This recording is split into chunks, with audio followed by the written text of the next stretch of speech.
Imu ist die einzige Person in One Piece, die eine sogenannte Götterfrucht gegessen hat. Sie ist eine Lunarian und besitzt keine antike Waffe. Und in diesem Video werde ich es euch beweisen. Dieses Thema, Imus Fähigkeit, ist aktuell so aktuell wie nie. Deshalb habe ich mich entschlossen, jetzt noch einmal ausführlich darüber zu reden. Auch wenn ich Imu bereits ein eigenes, sehr ausführliches Theorienvideo gewidmet habe und den antiken Waffen sehr bald eines widmen werde, so möchte ich diese Chance einmal nutzen und ganz spezifisch über Imu und ihre Fähigkeiten reden und meine Theorie dazu mit euch teilen. Was für eine Kraft könnte Imu besitzen? Eine antike Waffe, eine Teufelsfrucht oder möglicherweise Haki? Wobei natürlich durchaus die Möglichkeit besteht, dass Imu jede dieser Fähigkeiten besitzt, und zumindest beim Haki können wir uns wohl sehr sicher sein, dass Imu dieses besitzt, wobei ihr Königshaki vermutlich ziemlich mächtig sein wird. Imu besitzt also Haki, aber besitzt sie auch eine antike Waffe? Das bezweifle ich doch stark. Wenn es um die Erschaffung des All Blues geht, dann sind wir uns wohl alle einig, dass die Red Line dafür zerstört werden muss. Allerdings reicht das nicht aus. Die Grand Line und damit verbunden auch der Calm Belt müssen ebenfalls zerstört werden. Denn sowohl die Red Line als auch die Grand Line stehen der Erschaffung des All Blues im Weg. Die Red Line teilt die Ozeane in zwei. Da allerdings noch die Grand Line hinzukommt, werden die Ozeane in 4 geteilt, plus natürlich noch die Grand Line selbst. Das Spannende daran ist allerdings, dass die Grand Line den Konterpart zur Red Line darstellt. Beide stehen der Erschaffung des All Blues zwar im Weg, doch ihre Natur könnte unterschiedlicher nicht sein. Auf der Red Line verstecken sich die Personen, die hinter dem verlorenen Jahrhundert stecken. Die Himmelsdrachen und vor allem Imu. Der Konterpart dazu findet sich auf der Grand Line. Die Poneglyphe, wo eben jenes verlorene Jahrhundert drauf festgehalten wurde und wo sich die Personen des antiken Königreichs verbergen, zumindest sehr viele davon. Um das Ganze nochmal zu verdeutlichen, auf der Red Line residieren die Himmelsdrachen und natürlich auch Imu selbst. Auf der Gegenseite haben wir die Grand Line, wo sich die Verbündeten des antiken Königreichs befinden. Hier mal ein paar Beispiele: Alabasta, die irgendwann die Seiten gewechselt haben, Water 7, wo Pluton erbaut wurde, Shandora, Elbaf oder auch Fishman Island. Tatsächlich besteht die viel härtere Aufgabe darin, einen ehemaligen Nicht-Verbündeten des antiken Königreichs zu finden. Ein Beispiel dafür wäre Dressrosa. Allerdings ist Dressrosa nun mal mit Greenbit verbunden, was erklärt, warum es sich ebenfalls innerhalb der Grand Line befindet. Abgesehen von den Verbündeten lässt sich auch feststellen, dass die Weltregierung von Menschen regiert wird. Und das von Menschen, die mitunter andere Rassen versklaven. Diese anderen Rassen befinden sich allesamt auf der Grand Line, die ihnen weitestgehend Schutz bietet. Und das ist doch eigentlich der springende Punkt. Die Grand Line steht zwar der Erschaffung des All Blue im Weg, aber sie musste erschaffen werden, um den Verbündeten des antiken Königreichs und dem verlorenen Wissen temporär einen Schutzschild zu bieten. Sie mussten einen Schritt zurückgehen, indem sie die Grand Line erschaffen, um die Chance zu haben, 2 Schritte nach vorne zu machen. Jetzt lautet aber die Frage, wie? Wie hat das antike Königreich die Grand Line erschaffen? Links und rechts von der eigentlichen Grand Line befindet sich der Calm Belt, der sich durch 2 Dinge auszeichnet. Dadurch, dass er windstill ist und dadurch, dass er das Nest der Seekönige darstellt. Anders ausgedrückt, die Seekönige bewachen den Calm Belt und die Seekönige werden und wurden von Poseidon beherrscht. Niemand anderes als Poseidon gab ihnen also den Befehl, den Calm Belt zu bewachen. Was wie gesagt Sinn ergibt, weil die Grand Line ein Schutzschild ist. Was aber ist nun mit dem Wind? Es ist immerhin nicht natürlich, dass es im Calm Belt immerzu windstill und dass das Wetter innerhalb der Grand Line dafür maximal willkürlich ist. Die Antwort liegt auf der Hand. Eine andere antike Waffe hat dafür gesorgt, dass diese Bedingungen vorherrschen. Und da bietet sich natürlich Uranus vor Pluton an. Alleine schon deshalb, weil Uranus der Gott des Himmels bzw. der Himmel selbst ist. Und überhaupt wird ja seit Kapitel 1060 spekuliert, dass Imu möglicherweise eine antike Waffe besitzt, weil sie das Wetter kontrolliert, und diese Waffe kann, wenn überhaupt, nur Uranus sein, weil wir wissen, wo Pluton und Poseidon sind. Und wenn wir uns nun vor Augen halten, dass das Krafteinwirken von Uranus ein Kernbestandteil der Grand Line ist, diese aber zugleich als Schutzschild vor der Weltregierung fungiert, diese Weltregierung schnellstmöglich versucht, Schiffe zu entwickeln, die durch das Krafteinwirken von unter anderem Uranus nicht länger beeinträchtigt werden, um die Grand Line zu erobern und ihre Feinde endgültig zu besiegen, dann stellt sich doch die Frage, warum Imu, wenn sie denn Uranus hätte, wie zuletzt spekuliert, nicht längst das Wetter auf der Grand Line in einen Zustand gewandelt hätte, der es ihr und den ihren einfacher machen würde, die Grand Line zu erobern. Hätte sie das nämlich getan, dann hätte sie die Grand Line bereits vor Jahren oder Jahrhunderten erobern können, ohne dass ihr dabei eine Person wie Ruffy nun in die Quere kommt. Ergo, Imu ist nicht im Besitz der Waffe Uranus. Zumal wir nicht vergessen sollten, dass erst Roger und dann scheinbar Dragon in der Lage war, das Wetter zu kontrollieren. Demnach können wir eher davon ausgehen, dass Dragon im Besitz von Uranus ist. Ich meine, wenn Imu Uranus hätte, was wie gesagt wenig Sinn ergibt, dann müssten wir uns umgekehrt ja die Frage stellen, welche Fähigkeit Dragon besitzt. Imu besitzt also Haki, aber keine antike Waffe. Wie sieht es nun aber mit einer Teufelsfrucht aus? Ich glaube ehrlich gesagt nicht, dass Imu eine herkömmliche Teufelsfrucht besitzt. Nicht nur, weil es eine passendere Lösung gibt, auf die ich gleich eingehe, sondern auch deshalb, weil es aus storytechnischer Perspektive keine Steigerung mehr wäre. Der Aufbau für Imu schreit förmlich nach Final Antagonist. Gerade Kapitel 1060 hat das noch einmal unterstrichen. Blackbeard ist zwar Ruffys größter Rivale in puncto Piratenkönig, aber Imu ist sozusagen der Erbfeind von Ruffy oder zumindest von dem, was Ruffy darstellt.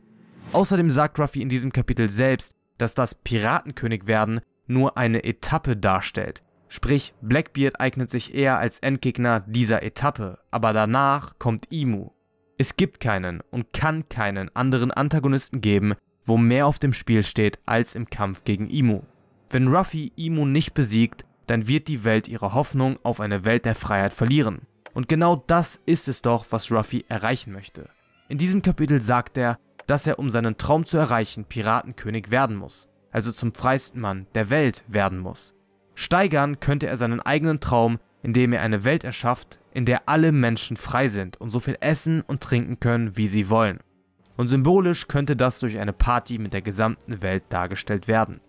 Um diesen Traum zu erreichen, muss er, wie gesagt, jedoch Imu besiegen. Sprich, Imu ist der finale Antagonist von One Piece. Und es wäre doch nur logisch, wenn der finale Antagonist in irgendeiner Art und Weise eine Steigerung zum vorigen darstellt. Aber wie will man Blackbeard in puncto Stärke und Symbolik zumindest in der Kategorie Teufelsfrüchte übertreffen? Nicht nur hat Blackbeard bereits mehrere Teufelsfrüchte, er hat zugleich die wohl stärkste Paramecia und stärkste Logia, die zugleich eine Anti-Teufelsfrucht darstellt. Dazu kommt dann noch, dass Blackbeard die Dunkelheit und Ruffy die Sonne repräsentiert. Wenn Imu irgendeine herkömmliche Teufelsfrucht hätte, und sei es eine mythologische Zoan, könnte sie Blackbeard nicht übertreffen. Anders wäre es, wenn sie keine Teufels-, sondern eine Götterfrucht besäße. Was es damit auf sich hat, dazu jetzt mehr.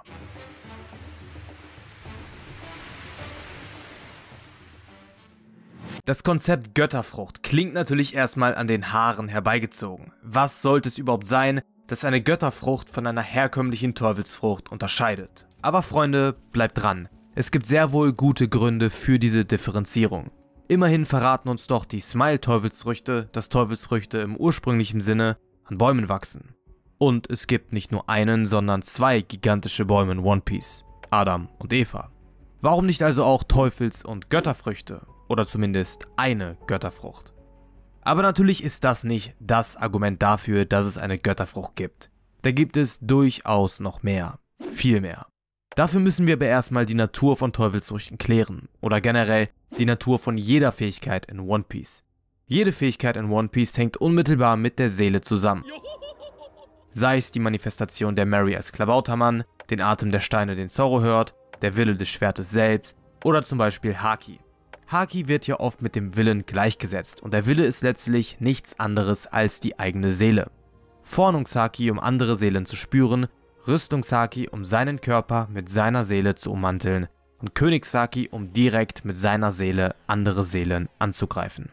Und auch Teufelsfrüchte bilden da keine Ausnahme, genauso wie normale Früchte. Alles in One Piece besitzt eine Seele und sei sie noch so klein. Wenn die Seele einer Teufelsfrucht in eine normale Frucht wandelt, dann verwandelt sich die normale Frucht in die Teufelsfrucht. Das liegt daran, dass die Seele der Teufelsfrucht die Seele der Frucht vertreibt oder zumindest überragt. Und wegen dieser Teufelsfrucht-Seele ist eine normale Person auch nicht in der Lage, mehr als eine Teufelsfrucht zu essen. Also abgesehen von Blackbeard, aber der ist ein anderes Thema. Der Grund, warum das so ist auch recht simpel. Nehmen wir die Feuerfrucht und die von Ruffy als Beispiel. Sabo scheint irgendwie mit Ace interagiert zu haben, nachdem dieser die Frucht gegessen hat. Ergo scheint Ace zu einem gewissen Grad in der Frucht weiterzuleben. Über Ruffy wird gesagt, dass er denselben Herzschlag wie Joyboy besitzt und er teilt sich mit ihm scheinbar auch einen Traum. Obendrein ist Ruffy aber auch wie Nika, über den gesagt wird, dass er Gefangene befreite. Denn auch Ruffy ist jemand, der immerzu, wenn es angebracht ist, Ketten sprengt. Das alles zeigt uns, dass die vorigen Nutzer zu einem gewissen Grad in der Teufelsfrucht fortbestehen und ihre Charaktermerkmale mit dem aktuellen Nutzer übereinstimmen. Zumindest bei einem Nutzer, der die Frucht erwacht hat, also mit der Frucht und ihrer Seele vollkommen harmoniert, sollte das stets der Fall sein. Die logische Konsequenz ist also, dass die eigene Seele mit der Seele der Teufelsfrucht fusioniert. Und natürlich kann die eigene Seele nur mit einer anderen Seele fusionieren. Tatsächlich diente das alles der Herleitung einer Sache.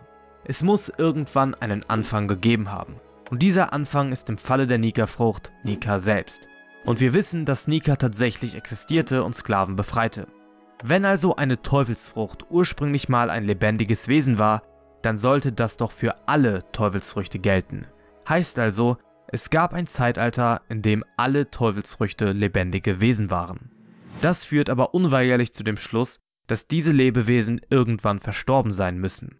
Oder zumindest wurden ihre Seelen in die der Teufelsfrüchte transferiert. Doch erstmal ein Schritt nach dem anderen.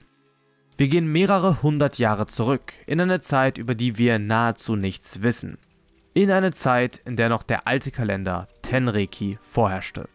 Aber wir wissen eben nur nahezu nichts. Es gibt nämlich durchaus etwas, das wir über diese Zeit wissen. Erinnert ihr euch daran, als Robin Sir Crocodile täuschen wollte und ihm die antike Geschichte von Alabasta erzählte? Diese Geschehnisse fanden vor dem Kalenderwechsel statt. Was wir erfahren ist, dass damals in Eremalu ein Tempel fertiggestellt wurde.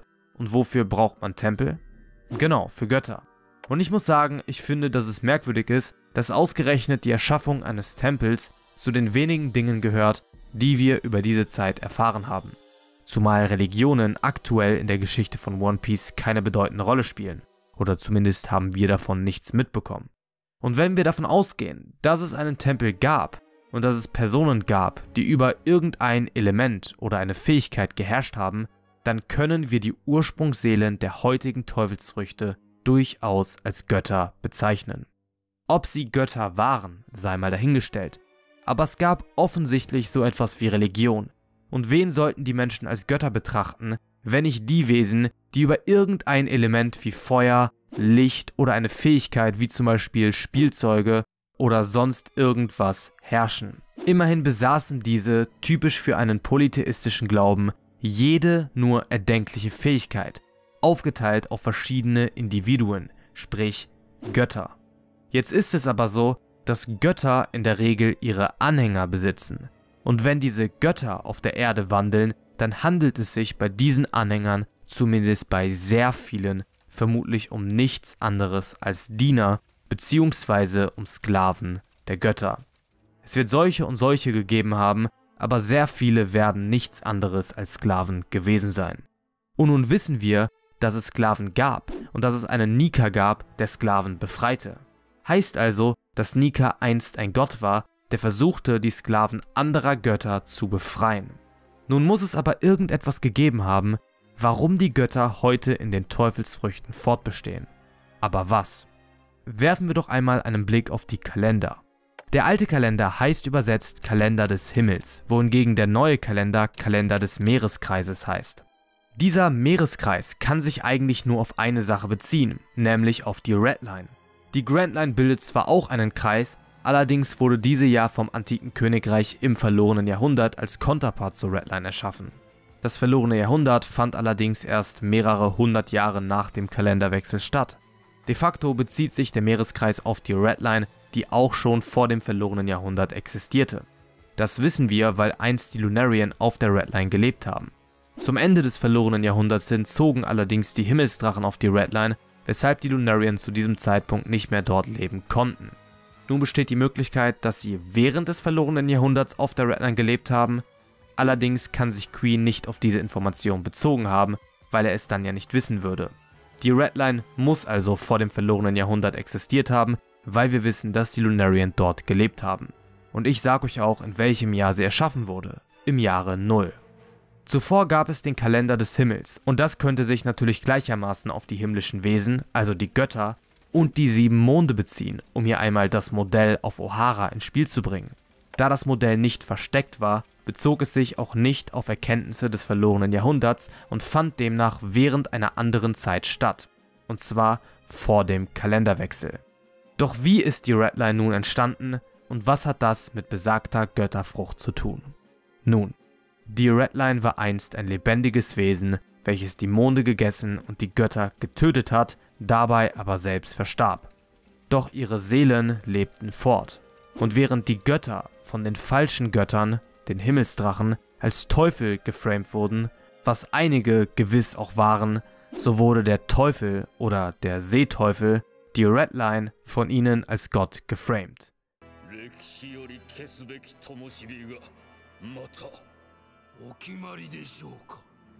Lasst uns über Schlangen und den merkwürdigen Namen von Imu reden. Imu wird im Japanischen mit folgenden Schriftzeichen geschrieben. Diese 2 Schriftzeichen sind sehr interessant. Das erste ist nämlich zugleich das erste Schriftzeichen für den Namen Eva. Das könnte man natürlich als Zufall abstempeln. Anders sieht es jedoch aus, wenn man sich das zweite Schriftzeichen anguckt. Denn das zweite Schriftzeichen ist zufälligerweise das letzte, welches im Namen von Adam genutzt wird.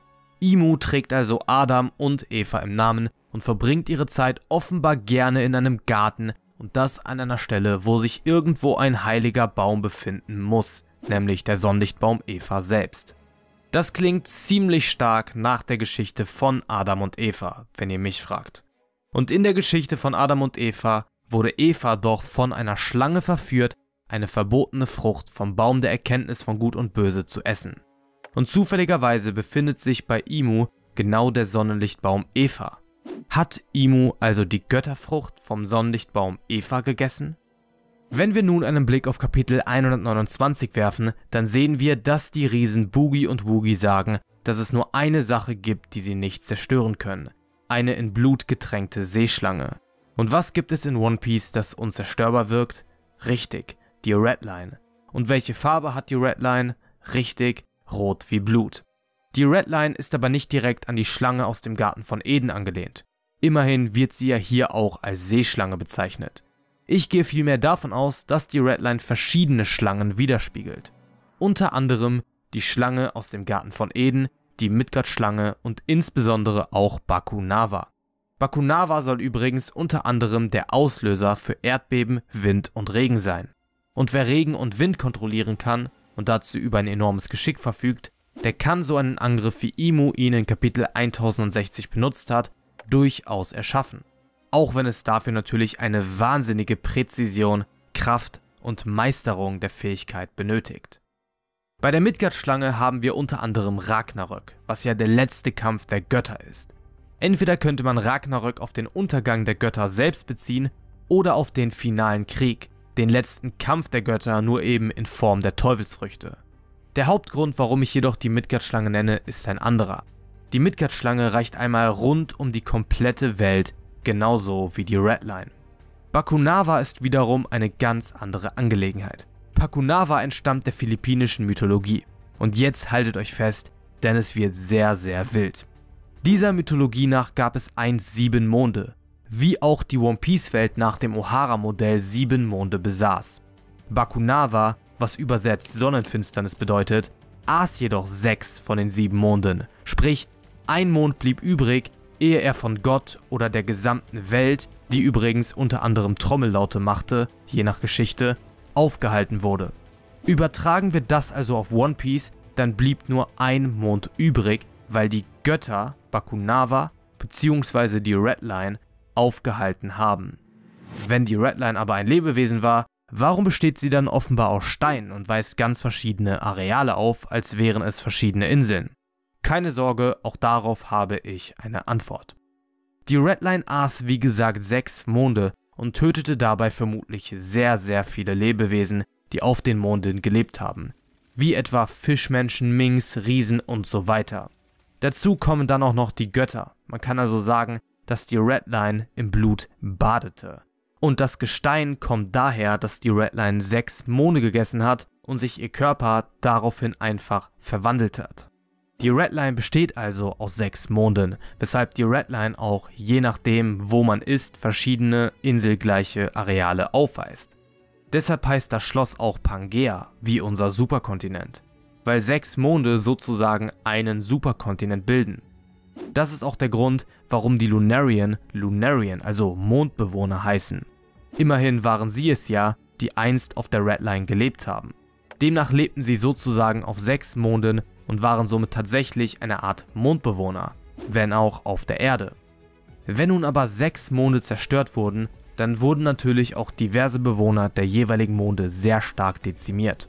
Und wenn die Götter im Kampf gegen die Redline getötet wurden, dann entsteht auf einmal eine Situation, wo die ehemaligen Sklaven, die Menschen, massivst in der Überzahl sind und die Rassen, die flüchten mussten, nun auf der Erde Schutz suchen, wie etwa die Fischmenschen, die Tontatas, die Riesen und so weiter.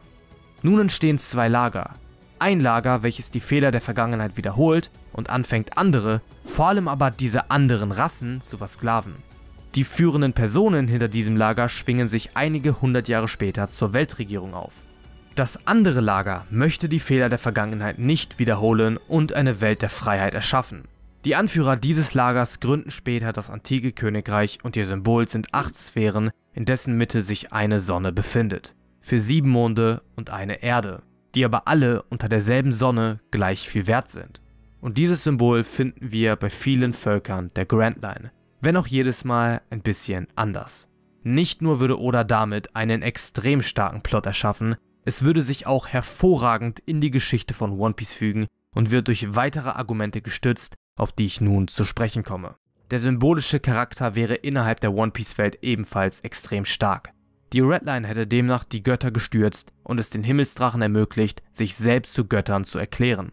Aus diesem Grund verehren sie die Redline, weshalb es auch nur natürlich ist, dass Imu als jemand, der die Götterfrucht Modell Redline gegessen hat, der oberste Herrscher ist.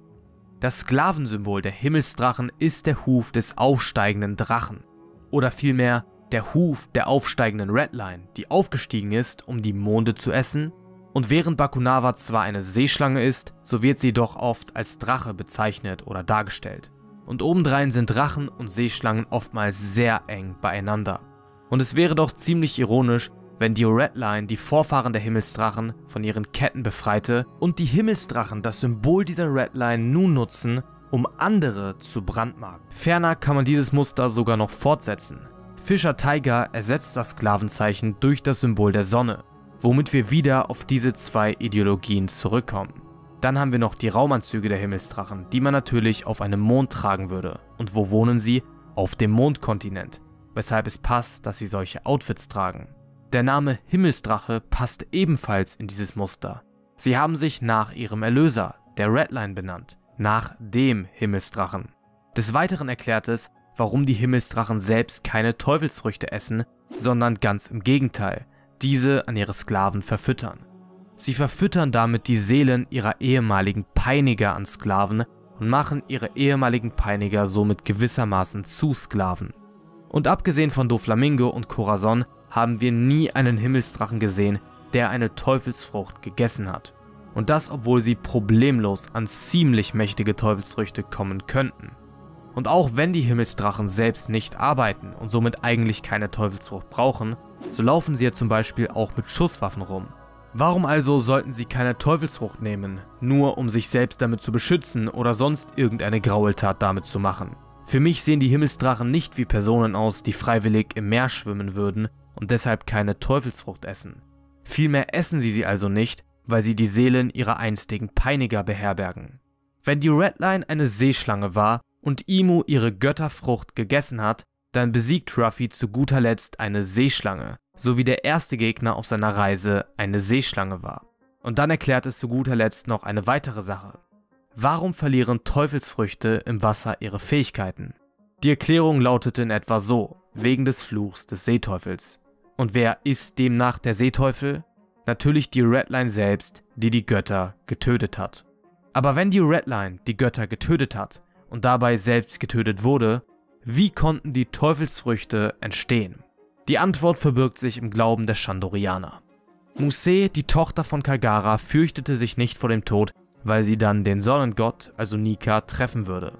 Zugleich waren die Chandorianer aber davon überzeugt, dass die Seelen ihrer Toten in Bäume wandern würden und dabei von dem Klang der goldenen Glocke geleitet würden. Ergo gehen sie davon aus, dass die Seele von Nika von der goldenen Glocke in einen toten Baum geleitet wurde. Denn wie sonst hätte Musée Nika treffen sollen? Die Antwort lag also die ganze Zeit vor unseren Augen. So wurden die Teufelsfrüchte erschaffen. Und wenn wir nun nach einem Baum suchen, wo die Seelen der Teufelsfrüchte hingewandert sein könnten, dann gibt es zwei heiße Kandidaten.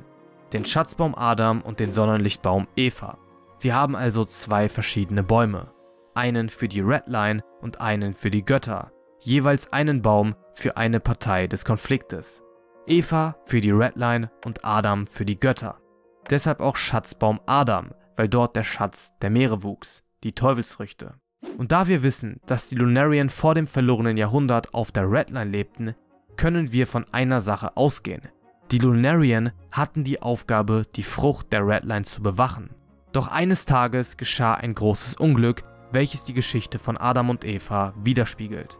Eines Tages verführte die Schlange, die Red Line selbst, die Lunarian-Frau Imu dazu, ihre Frucht zu essen, womit sie das Tabu brach und von den anderen Lunarian von der Red Line vertrieben wurde.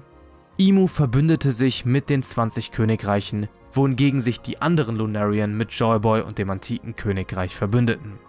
Letzten Endes obsiegte Imu und erklärte die Red Line zu ihrem Hoheitssitz. Das antike Königreich, dessen Niederlage sich bereits abzeichnete, erschuf die Poneglyphe, um mit Hilfe der antiken Waffen ein Schutzschild namens Grand Line, um ihre Verbündeten zu beschützen, bis letztlich ein weiterer Joyboy auftaucht, Ruffy. Imu hingegen, die sich von ihrer Rasse verraten fühlte, ließ viele hundert Jahre später an einem Lunarian forschen, an King, und Vegapunk die sogenannten Seraphim erschaffen, treue Lunarian-Diener für Imu. Und damit komme ich zum Ende von diesem Video. Freunde, ich weiß, das war eine Menge. Genau genommen setzt sich diese Theorie aus den ersten 4 Teilen meiner One Piece Megatheorie zusammen, was erklärt, warum es so viel ist.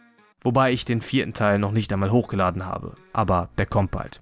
Ich wollte einfach wegen der Aktualität noch einmal ausführlich über dieses Thema reden und natürlich auch die neuesten Erkenntnisse mit in das Video einbringen.